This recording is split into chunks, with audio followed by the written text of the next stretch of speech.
Please like, subscribe and share করুন আপনাদের channel.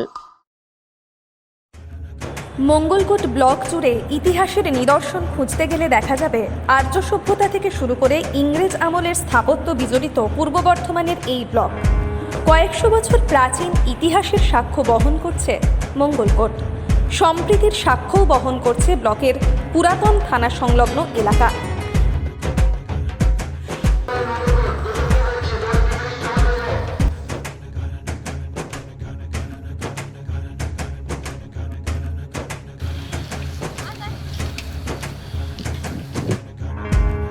মিটারের মধ্যেই রয়েছে একদিকে প্রাচীন কালী মন্দির, অন্যদিকে পীর বাবার স্থান। একই ময়দানে কালী পুজোর পাশাপাশি জলসা অনুষ্ঠিত হয়। হিন্দু মুসলিম সহ সমস্ত সম্প্রদায়ের মানুষ যেমন পীর বাবার আস্তানায় আসেন, তেমনি কালী মন্দিরেও পুজো দেন, প্রার্থনা জানান।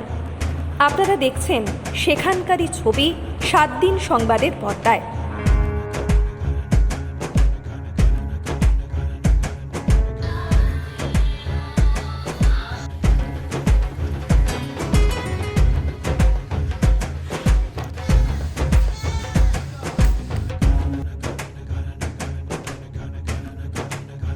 ঈশ্বর যেমন এক, তিনি কারোর কাছে আল্লাহ, কারোর কাছে ভগবান।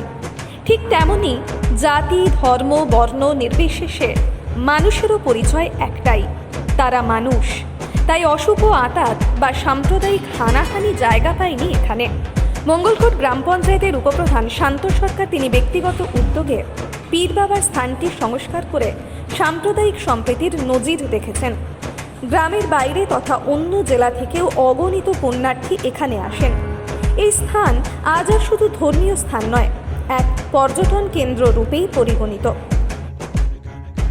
এখানে আমাদের ইমাম বাবা পাক বলে এবং কালীতলা, এখানে একটা কালীতলা আছে, পুজো হয় এবং আমাদের এখানে মিলাদ জলসা হয় একসঙ্গে। এখানে মৎসব হয়, পুজোর অনুষ্ঠানও হয়, পীর বাবার অনুষ্ঠান একসঙ্গে হয়। কত বছর ধরে হয়ে আসছে? বহু বছর, আমরা ছোটো থেকে দেখে আসছি, আমার তো 100 বছর উপরে হয়ে আসছে। এরকম মিল আমরা মঙ্গলকোটের মধ্যে দেখি নেই, কোনো জায়গায় দেখি না। একই জায়গায় পীর বাবা এবং কালী ঠাকুর আছে। পীর বাবার কাছ থেকে কালীতলা কতটা ডিফারেন্স? এই তো ডিপার্টমেন্ট আধ সেকেন্ডের ব্যাপার নেই। ইমাম বাড়ির চারিদিকটা দেখি সংস্কার হয়েছে। হ্যাঁ, ইমাম বাড়ির যে এই সংস্কারটা আমি মঙ্গলকোট পঞ্চায়েত প্রধান বলছি, শান্ত সরকার।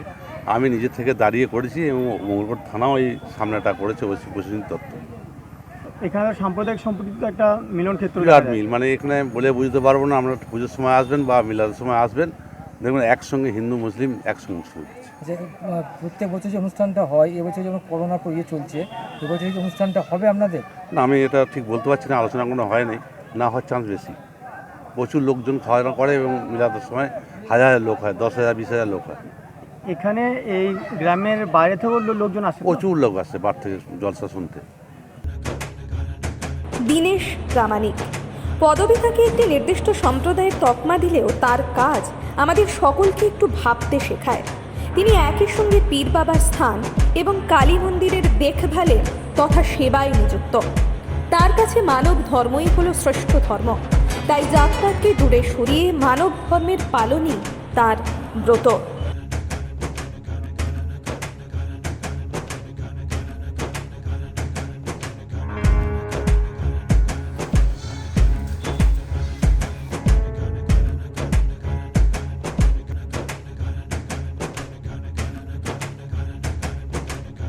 আপনারা দেখছেন মঙ্গলকোটের সেই ধর্মীয় স্থানের ঊর্ধ্বে গিয়ে পর্যটন কেন্দ্রের ছবি।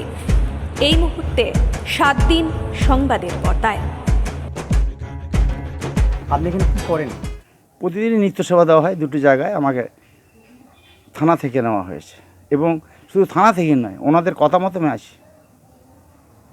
কালী মন্দির যে আছে সেখানেও কি আপনি নিত্য সেবা করেন? হ্যাঁ, প্রতিদিন নিত্য সেবা, জল জ্বর হলেও কোনো ওখানে বাধা নাই।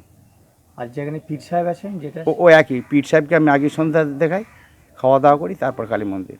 আপনি দুটোরই সেবায়িতের কাজ করেন তো? হ্যাঁ। তো বছর ধরে করছেন? এটা মোটামুটি 43 বছর হয়ে গেল।